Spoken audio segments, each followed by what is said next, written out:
Back with you on HQ Spotlight. College football less than 60 days away. Our own Brad Crawford. Top portal additions to make an instant impact in the Southeastern Conference. He's got 10 there on the list. We're going to focus on a handful of these guys, but several will make a major impact this year in the SEC. You see John Mateer leading the way there, the Oklahoma Sooner quarterback coming from Washington State. Our college football analyst Brad Crawford stopping by. And Brad, let's start there. You know, no one's expecting John Mateer to be Cam Ward of last year, but this could be the second year in a row a former Wazoo transfer makes a huge impact at quarterback. Oklahoma paid top dollar for who I consider the best quarterback this portal cycle on the West Coast, especially to replace Jackson Arnold, a guy that they kind of moved on from halfway through last season. And the big key here is they also signed John Mateer's offensive coordinator from Washington State, Ben Arbuckle, ensuring that this transition to SEC ball should come without any hiccups. And Mateer said this week at the Manning Passing Academy that he can almost read Arbuckle's mind with what he's going to call next. And as a quarterback, that has to be calming, especially when you're entering a meat grinder that is the SEC. Mateer was outstanding at Washington State. Dual threat guy, and Oklahoma was a mess on offense a year ago. We'll see if they can clean it up this year, a big year in Norman. Let's go to Baton Rouge. We're so used to LSU having stud wideouts all over the place, first-round picks everywhere. Last year, maybe not so much. This year, Nick Anderson comes from Oklahoma to give potential first-rounder Garrett Nussmeier another weapon. Yeah, he's one of the headliners in what we deemed at 24/7 Sports is the top-rated transfer portal class in college football. LSU signed it. Never before have the Tigers put this many resources into one transfer cycle, and Anderson is arguably the biggest get. Like you said, he missed last season, had a knee injury, had 800 yards and double-digit touchdowns in 2023. LSU made sure to surround Garrett Nussmeier, their starting quarterback, with as much talent and pass-catching elites as they could this offseason. Nick Anderson's a guy that I would be buying stock in right now. You see Nick Anderson at Oklahoma, again, part of an injured wide receiver core at Norman this year. He is healthy, and they will call upon him to make a lot of plays in that offense for LSU.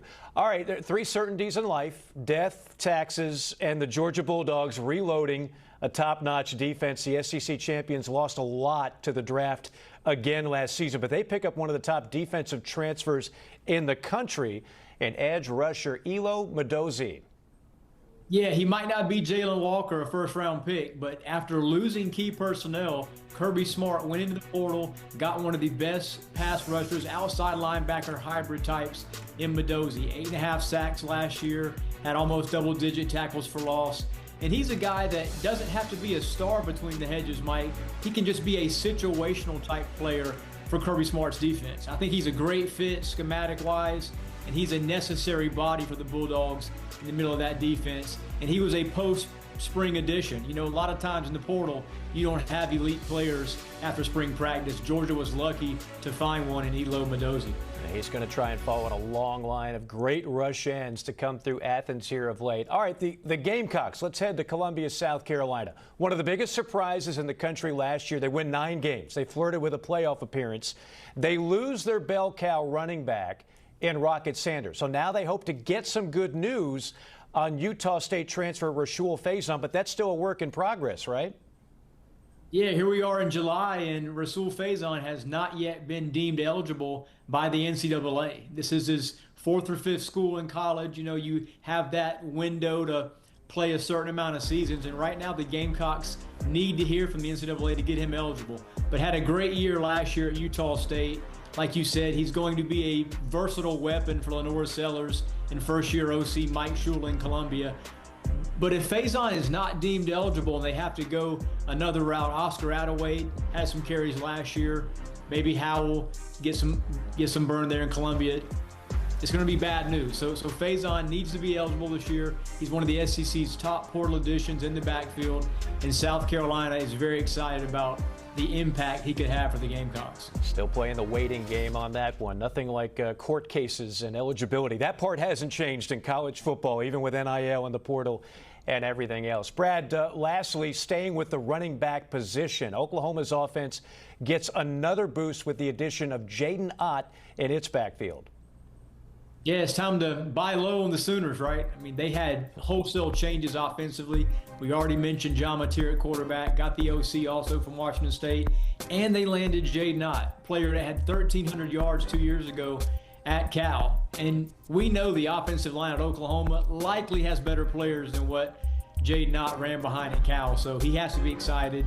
He's a guy last year that maybe had a step back in production for various reasons, but he's looking forward to kind of rejuvenating his career and potentially being an NFL draft pick next year if he has a solid campaign in Norman. A lot of people might be bullish on Oklahoma this year after a disastrous 2024. Brad Crawford, always appreciate the time.